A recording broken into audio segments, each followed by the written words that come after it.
Salutations, everyone, and thank you for watching episode 33 of DiabeticRadio.com. Today's episode is about giving up your right as a patient, giving up your power as a patient. And this is a huge problem, and a lot of this, again, I hate to say, is due to unawareness, and not really going out of your way to learn about your body, and and putting way too much trust in a doctor that may or may not be familiar with your particular problem or disease, and not knowing about your disease is a problem, because there may be a time where you have to decide to yourself, well, you know what, I need to see a specialist. I want to talk about two stories, personal experiences of mine that isn't diabetic related, but it can be, in terms of our choices and what we do in life. The first story is about a guy that I saw maybe about 10 years ago or so. And I was participating in a program called Workforce One. I believe it was a part of the unemployment agency or something like that. And basically it was an organization that gives you the resources to find jobs. You got a computer, you could do your resumes, you can, call leads and that kind of stuff. So there was this guy behind me, this Hispanic guy, who was crying his eyes out because he didn't know how to use the computer. And he barely was able to do a resume. He had like the first paragraph or something. Just barely completed his objective, or the first beginning part of his resume. And he didn't know how to use a computer. He was, begging the attendant to ask him to show him the computer. The attendant didn't have any time. The people around him, the other participants, didn't want to help him because they needed time to do their resume. And I said to myself, you know what, my heart really dropped for this guy. But yet at the same time, I chose not to help him. And I'll tell you why. The reason being is that at that time, computers was still around, have been around for a long time. Computers has been prevalent in our lives for a long time, and I just felt that it was just inexcusable for someone to be looking for a job and needing a job and not have a resume done, or not know how to do the basics of the computer. Now, I know some people may say, I'm being too hard on somebody like this, but no, not really.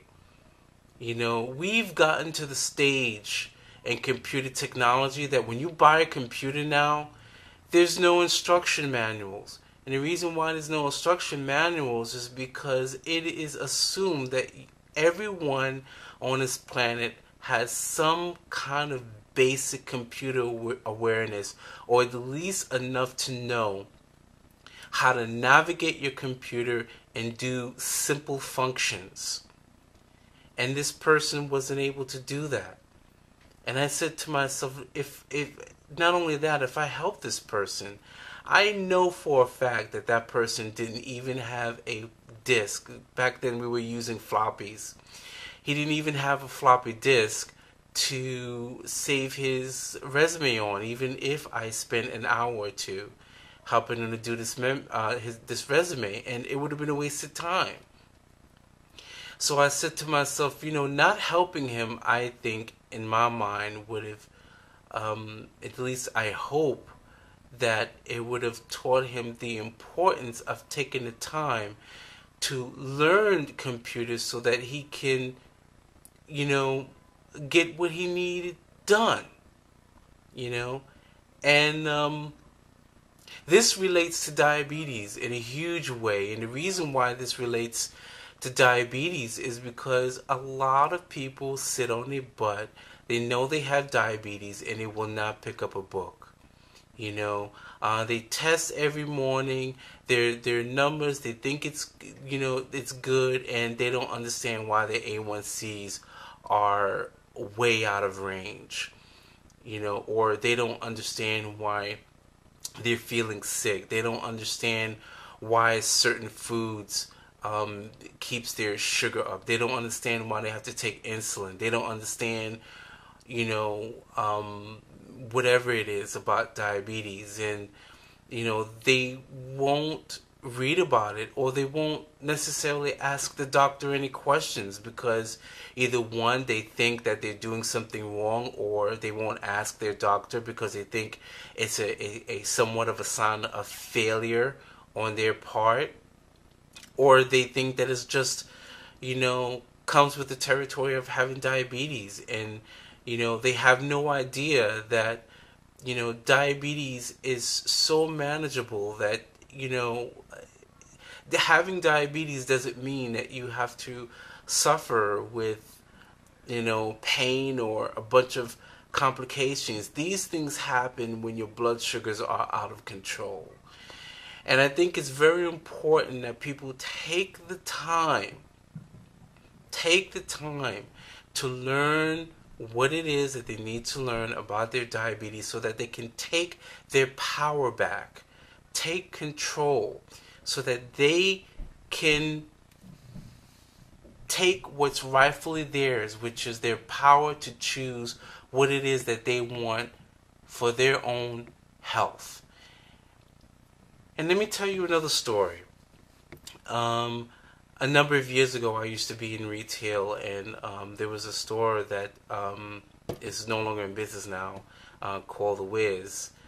And there was this woman. I used to be in the home office section, and there's this one woman. I will never forget her, because she just made such an impression on me. And that was what happened was that she was looking for a phone, and it was a cheap phone.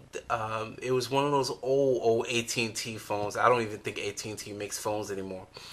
It was a house phone, and they were both $10, you know, $9.99. And this woman stood there for about 10 minutes. I asked her, of course, the minute I saw her, I asked her, you know, if she needed help. She said no, she didn't need help. She stood there about 15 minutes looking at the phone, and I said, you know what, maybe this is my cue. Let me go help her out. And I asked her, can I help you? And she goes, what's the difference between this phone and this phone?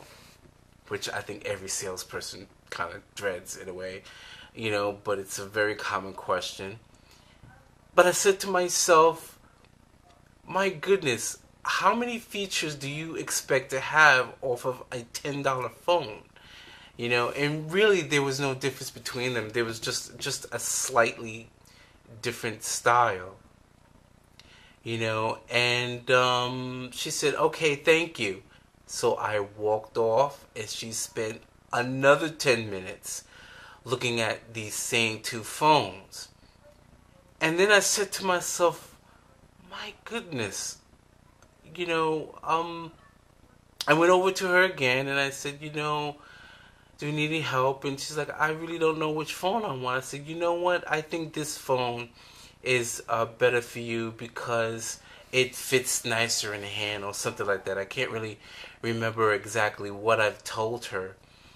And she said, okay, I'll take it. And then I walked away, and I said to myself, how terrible that must be for a person when they absolutely cannot make a move in their life unless someone tells them to make a move.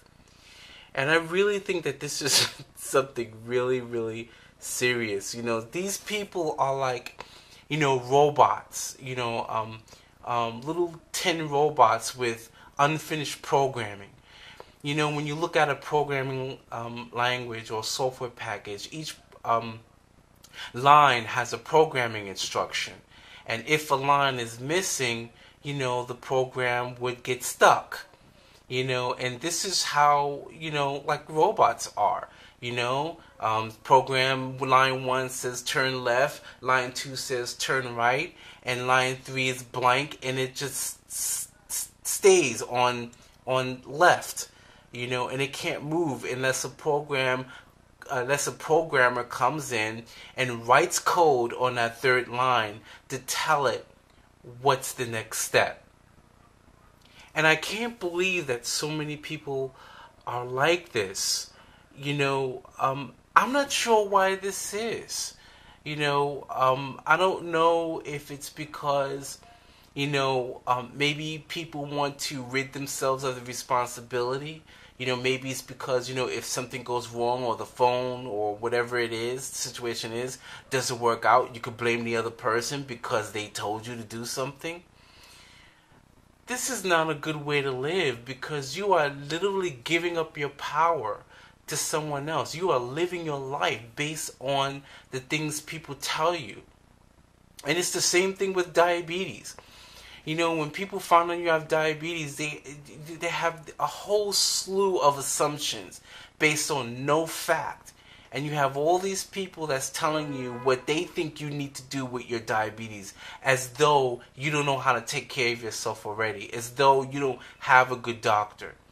And a lot of the times, it's not about you. It's about that other person. It's about that other person feeling useful, feeling like, they can do a good deed for the day by teaching someone who they assumes got diabetes because they don't know how to eat or they don't know how to live their life, which is totally, totally, totally false. And I think people who are like that really need to reclaim their right to be who they are and their own right to make their own decisions in life.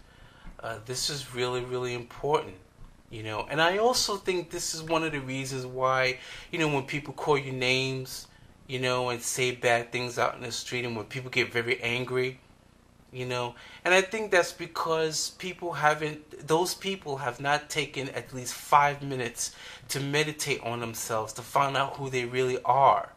The only reason why someone would get mad is because they don't know who they really are. They've never taken 5 minutes to find out who they are inside. Anybody who knows themselves inside would not get mad at anything anybody could ever say to you. And I think this is so, so important. In this day and age, you got people who judge you because you're black. They judge you because you're Hispanic. They judge you because you're a woman. They judge you because you're gay. They judge you because you have diabetes. You have all these things going on in this world, and it's very important for you to stop, center yourself, and meditate and clear your mind so that you can live your life as clearly and as trouble-free as you possibly can. And we need to take the same attitude with our doctors. Some of you, will drive cities away, towns away to Kmart and Target just to get those sneakers you've been eyeing that's been on sale, or that dress that you've been looking for a whole 2 weeks that's been on sale. But you won't take that same attitude with your doctors. You just take somebody local because he's just there. Or you feel that something is wrong, but yet you figure, well, he's the doctor, he knows what he's talking about, and you won't follow your gut feeling. Or you won't bother to get a second opinion. Please, this is not a way to live when you're diabetic, because diabetes is too serious, and there's too many things that can happen when you have uncontrolled blood sugars. So, I think I said enough. I hope that this podcast has been helpful to you, and I do look forward I do look forward to making my next video. Peace. Bye bye.